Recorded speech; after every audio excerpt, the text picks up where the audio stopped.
interruption.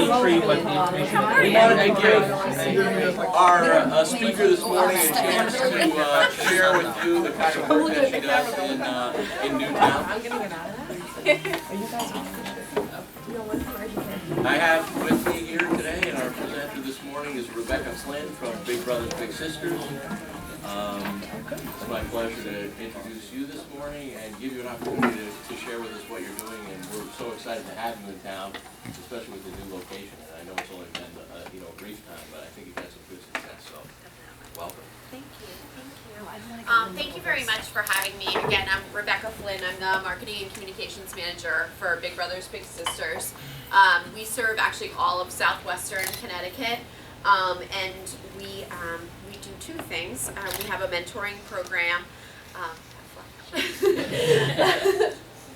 We have a mentoring program that serves 480 kids in our area, and I'll tell you a little bit more about that. And we also collect gently used clothing and household items. We actually have a spot right at 127, right up the street. And we've only been officially opened since November was our grand opening, but we've been in town for a while, and the response has been absolutely fantastic. We have locations in a bunch of other towns, and this has easily been our best launch, I would call it. The community has really embraced us, stopped in, donated their clothing and household items, and all of the funds that we get from that actually go right back to supporting our mentoring program, which is wonderful. So the idea that everything kind of supports a local cause and is really been wonderful. How many of you are familiar with Big Brothers Big Sisters as kind of a whole national organization? Great. So we are an affiliate of Big Brothers Big Sisters. There's 370 of us in the United States. We serve 250,000 kids every year. And what we do is we serve our 480 kids by providing an adult mentor for every child that needs one. Kids come to us either through recommendation from a parent, foster parent, a school counselor, and they're really just coming to us as somebody who needs an extra adult in their life to kind of help them, guide them. And so what we do is we match that child with an adult who's offered to volunteer. So there are bigs, and then our mentees are our littles. We serve children starting as young as 6, as far as boys, and then 7 for girls. We match through the age of 14, and kids can actually stay in our program until they're 18. And the whole premise of the relationship is friendship. It's not to be a tutor, it's not to be a teacher, it's not to be a parent. It's to really just serve as one extra caring person in that child's life. I mentored myself from right after college for about 5 or 6 years, and it was hands down one of the best things that I've ever done, and you absolutely get more than you give by far. A typical match is made by looking at similar interests, which I think is key to what makes our program work. What we do is we ask you a series of questions. What kind of things do you like to do on the weekends? Are you an outdoorsy kind of person? Are you an indoorsy kind of person? What is it that you're comfortable with as far as age? For example, I didn't really have a lot of familiarity with younger kids when I was ready to be matched, so I was a lot more comfortable being matched with like 12, 13, kind of in that age range. I didn't even know how to put, a seatbelt on a 6-year-old, so I was nervous about it. So that to me was a better match. And we did things like go to the mall or cook together, things like that. And so what we do is we match based on that. The typical match, you commit for a year. Our typical match actually lasts about 2.5 years, which is above our national average. And I really believe that it's not only in part for the matching based on interest, but also we have a wonderful set of case managers who really offer you a lot of support throughout the course of the match.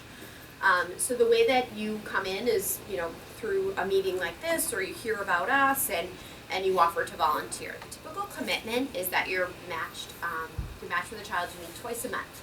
So I think one of the biggest hurdles that we have in getting mentors is that people think the time commitment is a lot more significant than that. It's twice a month, 2 to 4 hours each time. So it's a trip to the park, it's a movie.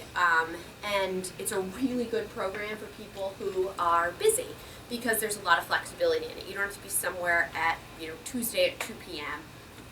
Hello, how are you? Hello there, good morning. You really can kind of pick based on what's going to fit your schedule and the child's schedule. So it works out really well. We actually, as part of a national affiliate, I'm going to refer to my notes here.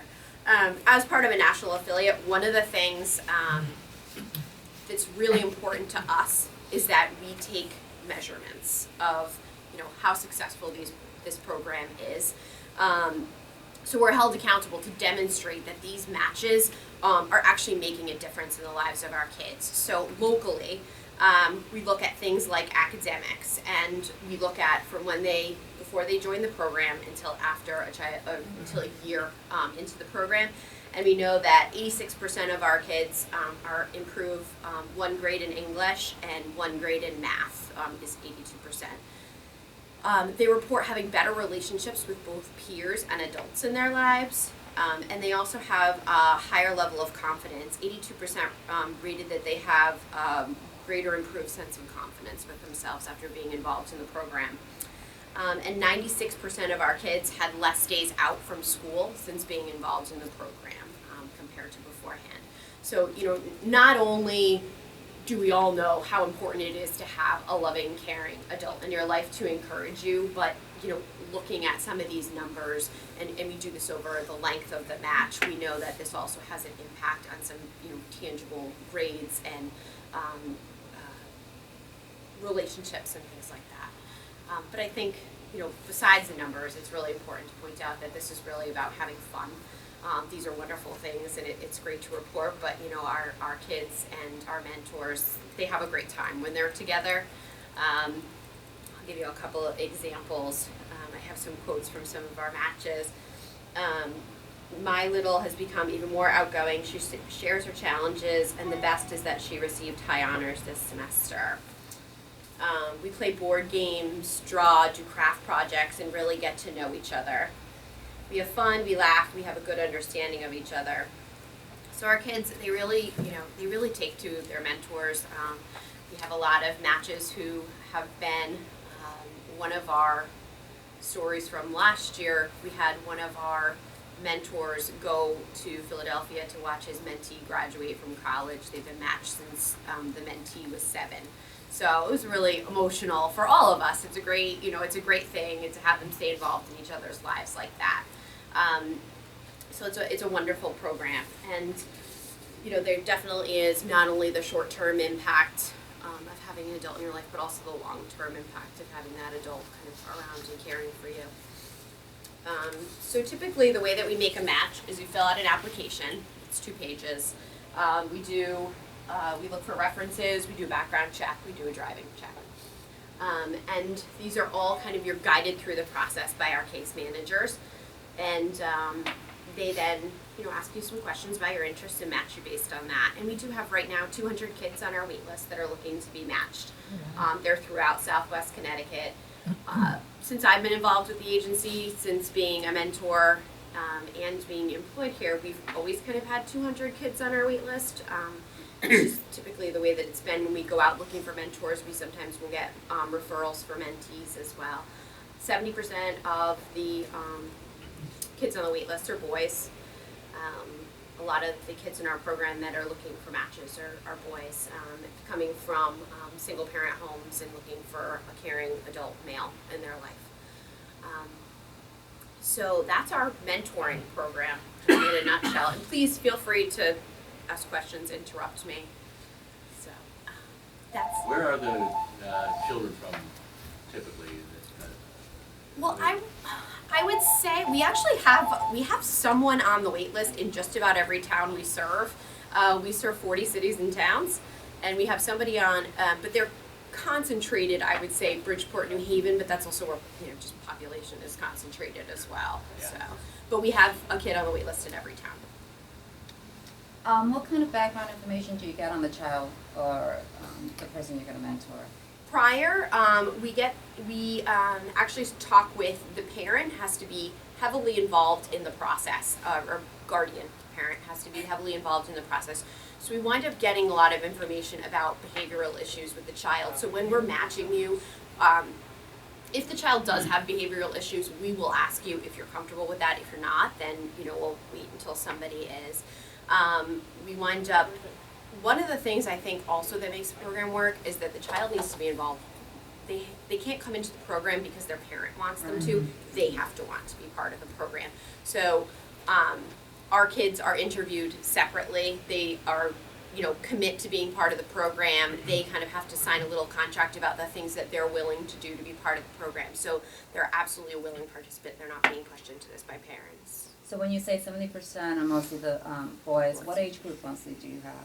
I would say that most of our kids actually are about 11, 12. Really? Yeah. Did you have? Is it always male to male, female to female? 95% of the time. The only exception is we have a handful of couples that are paired, and most of the time the couples are paired with a boy. And then we also have, we do have a handful of school programs, still matched, by gender, but they're kind of in a group setting rather than the out in the community setting. And what's the territory again? You said 40 towns. Is it Fairfield and Haven County? Or? Fairfield, New Haven, and Lower Valley. So a pretty large territory that we cover, and we're one of 2 affiliates in Connecticut. We were one of 3, but unfortunately Southeast Connecticut just closed at the end of the last year. When you say they improve their grade, is it a grade level or is it a physical like a B to an A or? 1 letter grade. 1 letter grade. Yeah, so physical, 1 letter grade. And how do you go about soliciting for mentors? Come to Things me. like this. Yes, absolutely. Come to things like this. I go to a lot of college community service fairs.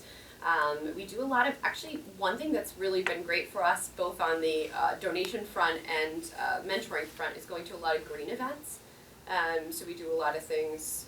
Fairfield County has a group called Fairfield, I think it's Green Drinks, and every month they kind of get together, but we have a lot of success at places like that as well. Different chamber events, things like that. So based on your numbers, it sounds like you need more male mentors, right? Always, Yeah. yes.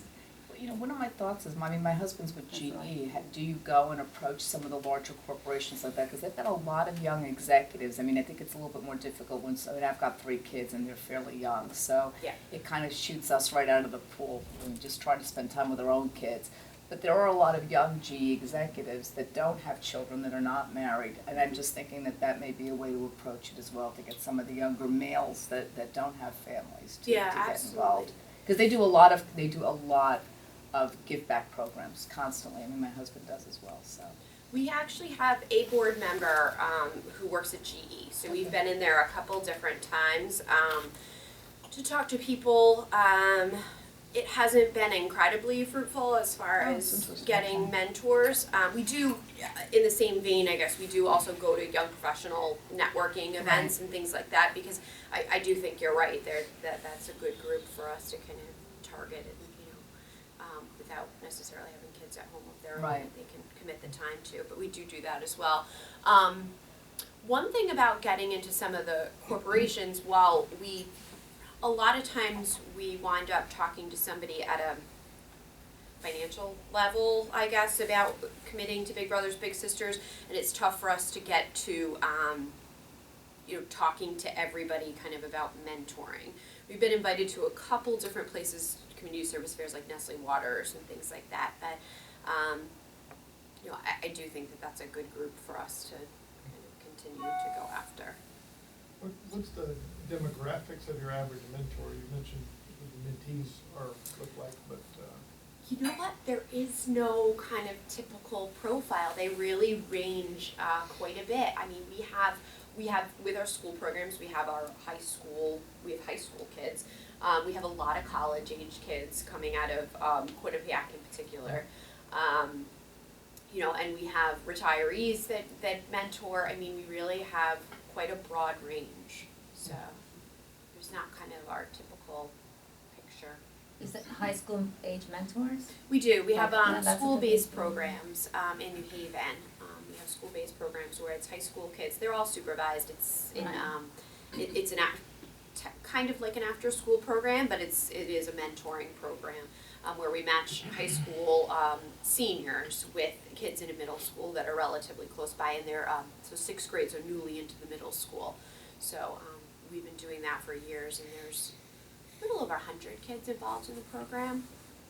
So that's something that we also have a program at Beiersdorf where we actually bus kids from a local middle school to Beiersdorf, and they meet with them twice a month. So that's been an ongoing program for us. There's about 15 employees involved in that. And we're always looking for places to get involved with that sort of program too, the corporate mentoring programs. I mean, from a business standpoint, it's a fantastic thing to have, at your work, and then, obviously it's great for the kids. And I mean, talk about a great experience for the kids to come in and kind of get to see your desk and where you work, and that's very inspiring to these kids. The same thing with our college programs. We have some kids that get to go on a college campus that don't ever do that or haven't ever done that, and so to be able to see their dorm room, see the library, see how they study, I mean, that's very inspiring for the kids.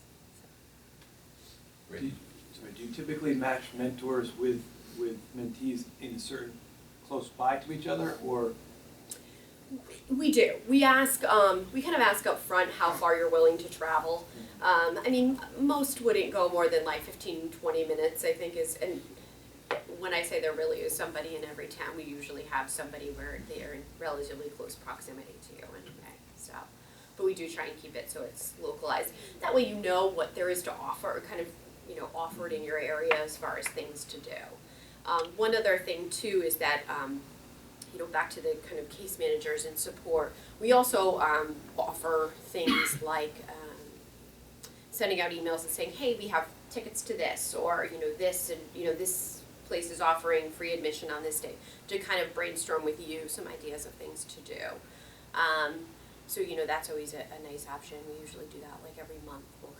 We've partnered with a couple places that will give us free tickets and free admission and things like that. So we've had some of our kids go to Giants games this year, things like that. So they've been pretty excited. That's one of our kids. One of our kids got tickets for Christmas this year. A woman had called very last minute and said, I'm not going to go, and so I sent out an email to all of our bigs and said, hey, who wants these? And they were gone in about 4 seconds. But so it was wonderful. I mean, the big got to surprise his little on Christmas and say, hey, I got you tickets to this game in 4 days. So it was great. And then one of my favorite days at work still is we had gotten tickets to Bluefish, and we had 50 kind of between our bigs and our littles and some family members and things come to the game, and one of our littles didn't know that he was going to throw out the first pitch, and it was just absolutely wonderful. He was so thrilled. He definitely likes to be the center of attention, so he was very happy about it. So, but it was great. I mean, I got to tell him it was it was a wonderful experience, and the kids had a blast, and so we do try to. The idea is this is one-to-one, but we do try and have some activities where there's, a couple different matches. We have a game at Quinnipiac coming up, and we're doing a boxing class in Milford pretty soon. So, let's see. One Leaps of Faith in Sandy Hook actually had called us over the summer and offered for us to come out and water ski with our kids, and so we had there's about 20 of us. And it was absolutely amazing. The kids went in nervous, quiet. A lot of them, they all had to be kind of safe on the water, obviously, but not many of them had ever stepped foot in a boat, let alone, on water skis. And by the end of the day, we couldn't get them off the water. They were so excited. And it was just, I had spoken with the guys after. I'm like, besides this being just an awesome event, the confidence level of these kids from the minute they walked in to when they walked out is absolutely unbelievable. So it was, great day. What's the profile of your average mentee? I would say it's 11 to 12-year-old boy. But why do they come to you? What? Usually it's because there is it's a single parent home, typically a lot of kids, or no parents at home. So it's usually that they really need the extra adult in their life because they don't other than behavioral, are there any like mental issues or that you're aware of? Or? No, when that happens, we typically refer somebody to a different program because Okay. it's not really, because you're going out one-on-one, there's not the supervision that we think is required to do something like that, so we try to stay away from that. You may have mentioned it earlier, but what are the time commitments? You know, like if you're gonna be a big, do you have to sign for a year? Can you do a month? Can you do short term, long? A year is our typical commitment, and I was saying before, most of our matches actually are about 2.5 years, the way that they stay together. And as far as meeting up, it's twice a month, 2 to 4 hours each time. So I think it's usually a big hurdle for us. Is a lot of people think that it's a much bigger time commitment than that, but it's an afternoon, on the weekends, or sometime after work, so twice a month. So a year is minimum. Years minimum. We just because it takes a while to build some of these relationships, we want the time commitment of the year. And I will say the case manager is in constant contact both with parent and child and the mentor during the entire match, especially during the initial setup. They actually go out with you and do the introduction. So making sure everybody's fine, everybody kind of sits together and signs a contract as far as commitment. Things like if I'm not going to be able to make the meeting we've scheduled, I'll make sure I call you. The parent agrees not to use the match as any sort of punishment, right? So you didn't do this, so you can't go out with junk. This. So there's a series of kind of commitments that we're asking from everybody, and everybody reads them, knows them together, and sits down. So I think that, and then kind of hang out, play a little bit, and then they schedule their next match, which is really truly one-on-one. So I think that introduction is really helpful. It takes out a little awkwardness of it, and really make sure that everybody's on the same page when they go, start the relationship. So, God bless you. In that contract, how long is that, is it like, we're gonna do this for 6 months, or we're gonna do it for a year? I know you can obviously continue on as you described, but what's you meet up, you have a good meeting, you start, what's the expectations? A year. We tell everybody a year when we sit down. Commit to a year. Commit to a year. And there's cases where it doesn't work out. I can use myself as an example. I was matched once, had a great relationship with my little. Her and her family winded up moving away, and I was matched with someone else. And we, committed to a year. I think she was pushed into the program more than maybe her wanting to be part of the program. Unfortunately, she had her mother had passed away, and I think her dad really wanted her to be involved. And when we did things, she kind of, her friends would always show up when we were places, and so we agreed to a commitment of a year, and then she just stopped calling me back, and there's nothing you can do at that point. I mean, it just unfortunately dissolved, and she was kind of on the cusp of being a little older as far as being matched too. So I think that there were things in her life that took priority over hanging out with me. So How much preparation do you give to the mentors as far as counseling and helping them sort of, especially new mentors who've never done it before? We have a volunteer training where we have a group of mentors sit together, and we do a lot of activities as far as what would you do in this scenario, giving you some rules, giving you some tools as far as like things that are offered in your community for things to do. So we do that, but your case manager is really there for you. They're always there to answer questions. They check in with you after meetings. They'll talk to you beforehand. I mean, they're really there to support your match. So I think there is a very good set of resources to make everybody comfortable. So. Great. Any other questions for Rebecca? So, what I'm inspired by is the truly profound change you can make in these children's lives. I think it's just, wow, it's awesome. That's, because you can see, you can envision these children coming from these types of families and experiences that, they may not have an opportunity to go to a Giants game or go water skiing or pretty much experience anything of what, family that has come up in the world, that experiences, so it's really fantastic work. Thank you so much. Yeah, absolutely. What I love about this is that you're a member, and what that does for you and for all of us really is give us the opportunity to network. It's almost like, I like to think of it, and I don't really use it as much as I could, but it's almost like a license to be able to talk to anybody. Hey, I'm a member of the chamber, would you be willing to talk to me for a few minutes? Who's going to say no to that? I think most of us here would say yes. So the other part is, particularly with the group of people in this room, most of us here, and most of the other members, but particularly ones that are active in the membership, have broad connections. So not only within their own businesses, but within the community. So a lot of us also have connections into other service organizations that provide opportunities for you. So I hope that you'll leverage that. And I hope that each one of you will take a moment, before you leave today, to get to know Rebecca a little more personally, find out how to contact you. What's the best way to do that? I actually have my card for everybody. Awesome, okay.